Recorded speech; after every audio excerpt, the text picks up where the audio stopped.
अस्सलाम वालेकुम। कैसे हैं आप सब? उम्मीद करती हूँ कि सब खैरियत से होंगे। आज फिर मैं आपके साथ किचन और घर में काम आने वाली बहुत सी टिप्स शेयर करूँगी। ये टिप्स आपके लिए फ़ायदेमंद होंगी, इसलिए वीडियो को लाइक और शेयर ज़रूर करें और पूरा देखें ताकि कोई भी टिप आपसे मिस ना हो सके। शिमला मिर्च ख़राब होने से बचाने के लिए, अगर शिमला मिर्च जल्दी ख़राब हो जाती हो तो एक मलमल के कपड़े को गीला करें और इसमें शिमला मिर्च को लपेटकर फ्रिज में रख दें। इस तरह से शिमला मिर्च कई दिनों तक ताज़ा रहेगी और ख़राब होने से बची रहेगी। अगली टिप सफाई से मुतल्लिक है। अगर अंडा टूटकर गिर जाए तो अगर अंडा टूटकर ज़मीन पर गिर जाए और इसे उठाने में मुश्किल हो तो इसके ऊपर थोड़ा सा नमक छिड़कें और फिर इसे साफ़ करें तो ये बड़ी आसानी से साफ़ हो जाएगा।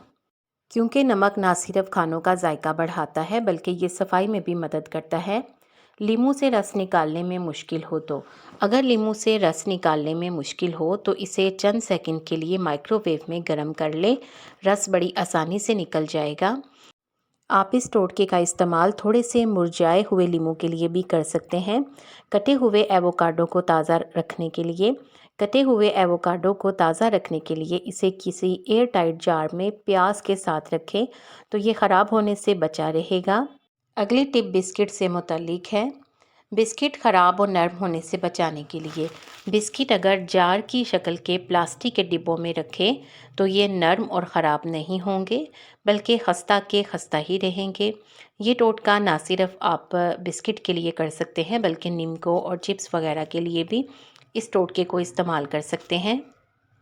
चूल्हा साफ़ करने और चमकाने के लिए इसके लिए सिरका, मीठा सोडा और सर्फ डालकर चूल्हे पर लगाएं और 15 मिनट के लिए ऐसे ही छोड़ दें। बाद में अच्छी तरह से रगड़ लें और साफ़ कर लें। इससे ना सिर्फ चूल्हा साफ़ हो जाएगा बल्कि चूल्हे में चमक भी पैदा होगी और इसके अलावा जरासीम का भी खात्मा हो जाएगा। फ्रीज़र में बर्फ़ नहीं जमेगी। अगर आपके फ्रीज़र में भी बहुत ज़्यादा बर्फ़ जम जाती हो तो चंद कतरे ग्लिसरीन के लेकर फ्रीज़र की दीवारों पर लगा दें, बर्फ़ जल्दी नहीं जमेगी। सर्दियों में एनर्जी के लिए इसके लिए एक गाजर, एक चुकंदर, थोड़ी सी अदरक और एक आंवला, इन तमाम चीज़ों को थोड़े से पानी के साथ ब्लेंडर में डालकर अच्छी तरह से पीस लें और इनका जूस बना लें और फिर किसी मलमल के कपड़े से छान लें। आप चाहें तो इसमें नमक भी डाल सकते हैं या फिर नींबू का रस भी शामिल कर सकते हैं। इस ड्रिंक को पीने से आपके जिस्म में खून की कमी पूरी होगी, बेनाई तेज़ होगी और इसके अलावा जल्द चमकदार होगी। चंद दिन के मुसलसल इस्तेमाल से आप देखेंगे कि आपके अंदर एक बड़ी तब्दीली महसूस होगी। तवे की सफाई, तवे से गंदगी, मैल कुचैल और कालक को दूर करने के लिए तवे को चूल्हे पर रखकर हल्का सा गर्म करें। अब इसके ऊपर मीठा सोडा डालें, एक चम्मच सर्फ का डालकर अच्छी तरह से फैला लें और फिर इसके ऊपर सफ़ेद सिरका डाल दें और दोबारा से अच्छी तरह फैला लें। अब किसी लोहे की जाली से या फिर किसी ईंट की मदद से तवे के ऊपर रगड़ते जाएं। तवे में जमाशुदा तमाम गंदगी, मैल कुचैल और कालक वगैरह सब उतर जाएगी। इसके बाद तवे को पानी से धो लें, तवा साफ़ सुथरा हो जाएगा। बाज़ अखरोट ऐसे होते हैं जो आसानी से नहीं टूटते। सख्त अखरोट तोड़ने के लिए अगर अखरोट सख्त हों और टूट ना रहे हों तो इन्हें थोड़े से पानी में उबाल लें।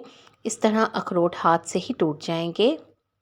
लहसुन का पेस्ट बनाने के लिए लहसुन का पेस्ट आसानी से और जल्दी बनाने के लिए अगर आपके पास कोई ग्रेटर या चॉपर वगैरह ना हो तो चाय छानने वाली छलनी में लहसुन को रखकर थोड़ा सा रगड़ें तो लहसुन बड़ी आसानी से पिस जाता है। लेकिन इस्तेमाल के बाद आप छलनी को खूब अच्छी तरह से धो लें ताकि इसमें से स्मेल ना आए। अगर आप चावल उबाल रहे हों तो चावलों के पानी को ज़ाया मत करें बल्कि इसे अपने शैम्पू में मिला लें और इस पानी से बाल धो लें। इससे आपके बाल सिल्की चमकदार हो जाएंगे और अगर आपके बाल झड़ते होंगे तो इनका झड़ना भी रुक जाएगा। आपको इन टिप्स में से कौन सी अच्छी लगी है कमेंट सेक्शन में ज़रूर बताएं। वीडियो को लाइक करके शेयर कर दें, आपके शेयर करने से किसी को फ़ायदा हो जाएगा। उम्मीद है कि आपने चैनल को सब्सक्राइब कर लिया है। अगर अभी तक नहीं किया तो देर किस बात की, जल्दी से अपने चैनल को सब्सक्राइब करके बेल आइकॉन भी प्रेस कर दें ताकि आपको इस तरह की वीडियोस टाइम पर और सबसे पहले मिले। आप सबका बेहद शुक्रिया।